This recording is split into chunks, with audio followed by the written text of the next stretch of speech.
Hey guys, I wanted to go ahead and just get on here and make a video talking about my miscarriage. The reason I wanted to go ahead and make this video is because when I had my miscarriage back in December, I constantly found myself reading stories about other women that had had miscarriages or watching videos, and I felt that their stories gave me comfort. It made me feel like I wasn't alone in my pain. Like, it was just something that I found very beneficial to me. So the reason I wanted to make this video is that if you're on here and you're watching this and you've experienced a miscarriage, I am so sorry. My heart is with you. I'm with you. And I want you to know you are not alone and you will get through this. You will get through this. I know that it's a very difficult time. I've recorded this several different times, and the first couple of times it was just too long. I was getting too much in detail, and it wasn't it. I found out I was pregnant September 13th of 2019. I was about 2 weeks pregnant when I first found out, and I miscarried back in December 6th of 2019. My miscarriage actually started December 5th. I had a normal day. I had gone to work, I ran some errands, and then I just came home and I took a nap. I remember later that evening I went to Target, and that's kind of where, in a way, everything started, I guess you could say. I remember I was in the card section, and mind you, this was in December, so everything's like Christmas related, and I remember I had gone with the intention of getting Christmas cards for like family and friends, and all the Spanish cards were towards the bottom.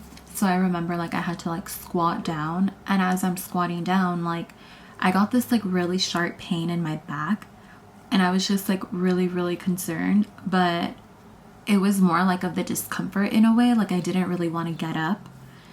And I remember the pain that I felt was like, if my back is like this and it's just like splitting in half, like I can't find the words to explain that. It was just very like uncomfortable.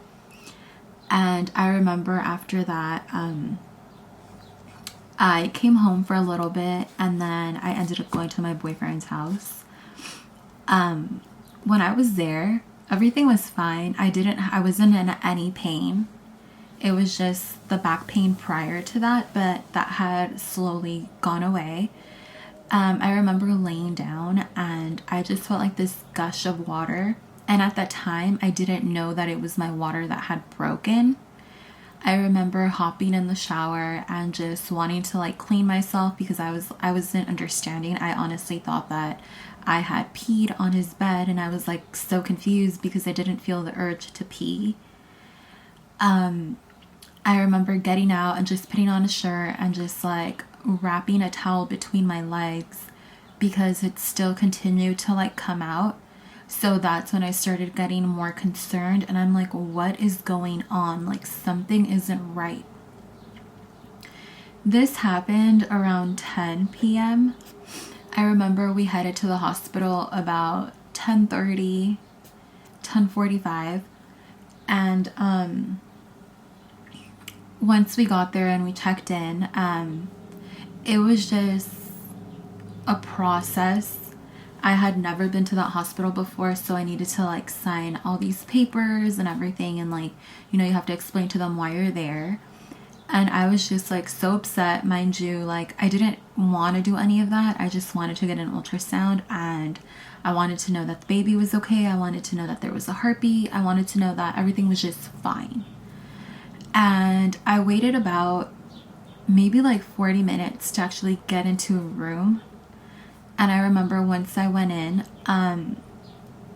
they did blood work and they did all these tests. I got an ultrasound done around 12:30, 12:45, I guess you could say. And my doctor didn't come in to tell me I was having a miscarriage till about 1:30. I remember when I first heard the words, "Samantha, you're having a miscarriage," I flipped. I was in complete shock. I was crying. I didn't understand. I thought it was just all a bad dream, and I was just waiting to wake up. I was waiting to wake up because I was just so confused on how everything was fine prior to that. And all of a sudden this happened, and I wasn't understanding why. I wasn't understanding what had gone wrong. And I clearly remember that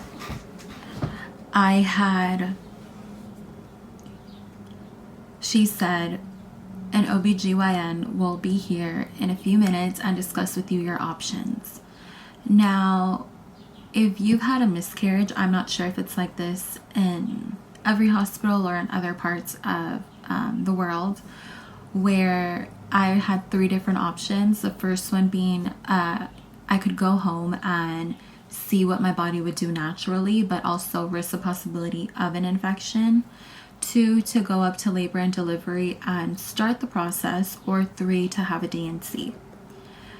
For me, the best option was just to go up to labor and delivery. I didn't really want to go home after she said that I could risk the possibility of an infection, and I didn't really want to do a D&C because I didn't want to have to be put under general anesthesia. I wanted to be awake and alarm and just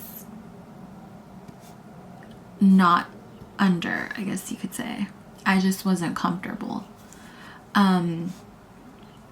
As this was happening, I remember, mind you, I spoke to the OBGYN around 1:30, not 1:30, sorry, almost 2 a.m., like 1:45, 2 a.m., most likely 2. So as I'm speaking to the OBGYN at 2 a.m., I'm now starting to answer all these questions before she takes me up to labor and delivery. I go up there and I sign papers before I'm able to go into the room, and they're explaining to me the process, and I'm seeing all these different nurses, and they're all, saying that they're so sorry and that they're there for me. And it was just a lot of different things. It was just very chaotic, and that was only the beginning of it. A couple of minutes later, as they're explaining it to me, she wanted me to put on a gown. And I remember telling her, well, I have to go to the restroom because I've actually been holding it since an emergency room, and I just really have to go to the restroom, and then after that I will go ahead and I will put on the gown. And I remember her saying, "Okay, that's fine, but once you get out, please make sure to put on the gown because then we're going to go ahead and start the process." And I was like, okay. Well, I don't want to get too graphic into it, but I delivered the baby in the restroom.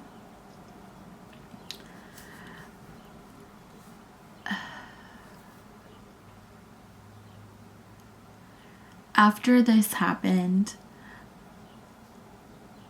I kind of just went blank. I remember bits and pieces here and there, and it's been kind of like a puzzle to put back, to form again. But I just remember yelling and everyone coming in and opening the door and just realizing what had happened. And that's when everything just started. I ended up having to get a D&C just because they couldn't get all of the placenta out, and it had been over 26 minutes that they had been trying, and there was just a little bit more in there but they had to get deeper in, that it was getting to the point where they could hurt me. So I did end up having to get a D&C. And I remember after the D&C and after coming back to the room and being awake after a couple of hours, I remember I was finally able to hold my son. I was actually having a baby boy, and he was 6.5 inches long. He was pretty tall. Well, pretty long, I guess you could say. It seemed like he was going to be pretty tall. He was actually the size of my hand, the head being around here and his legs ending about here. I remember when the nurse put him in my arms, or in my hands, I guess you could say. Just looking at him and looking at him just in disbelief of what had happened. And at the same time, he just looked so peaceful. So peaceful. I remember that she asked if I wanted her to take pictures just for me to keep. And I said yes, if it was possible that she could go ahead and take the pictures.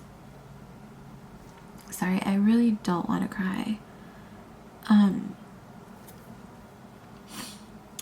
And she ended up taking a lot of pictures. Then she said that normally they don't do the handprints and footprints just because they're so tiny. But she said she would do that for me, and that she would just do it like on a piece of paper. So I actually have them. These are my baby's hands, and these are my baby's feet. If my camera could just focus.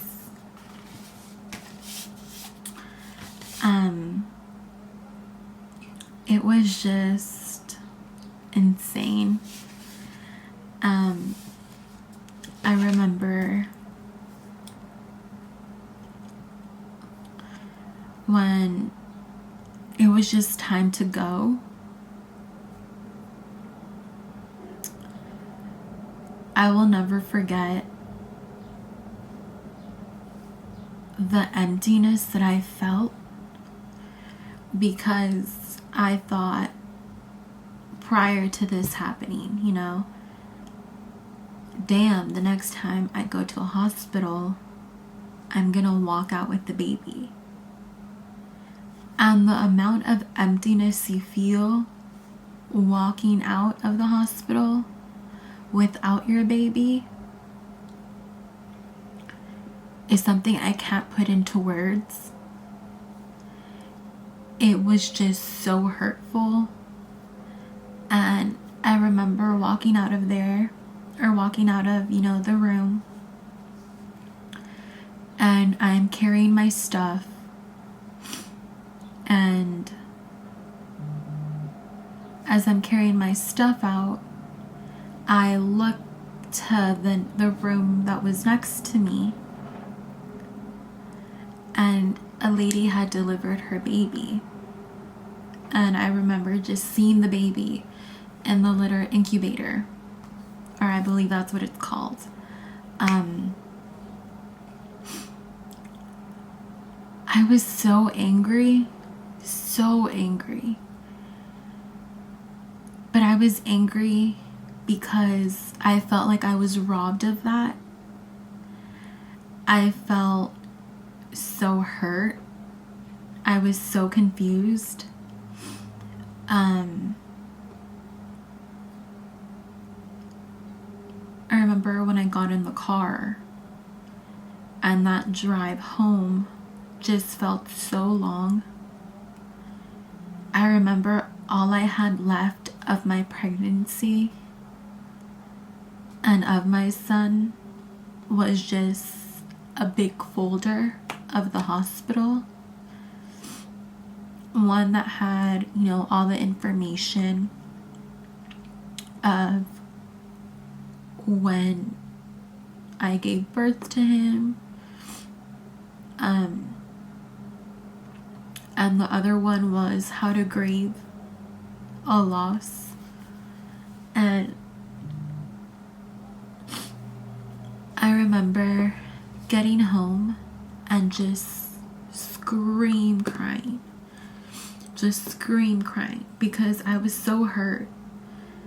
Mind you, everything that I had experienced during this time prior to this, I was just in shock.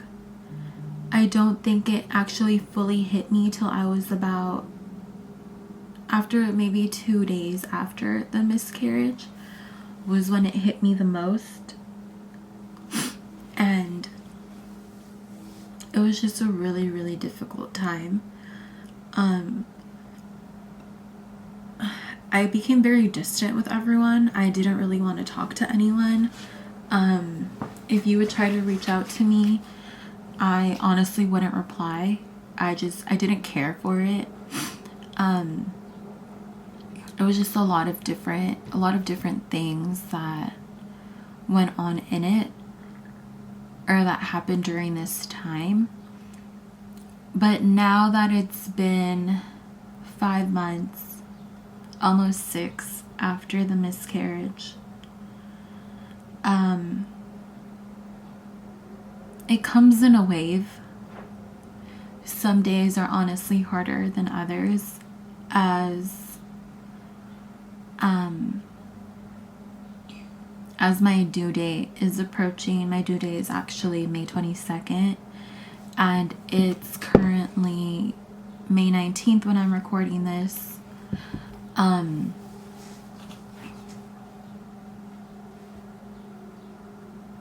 It's a lot. I was supposed to be due in exactly 3 days.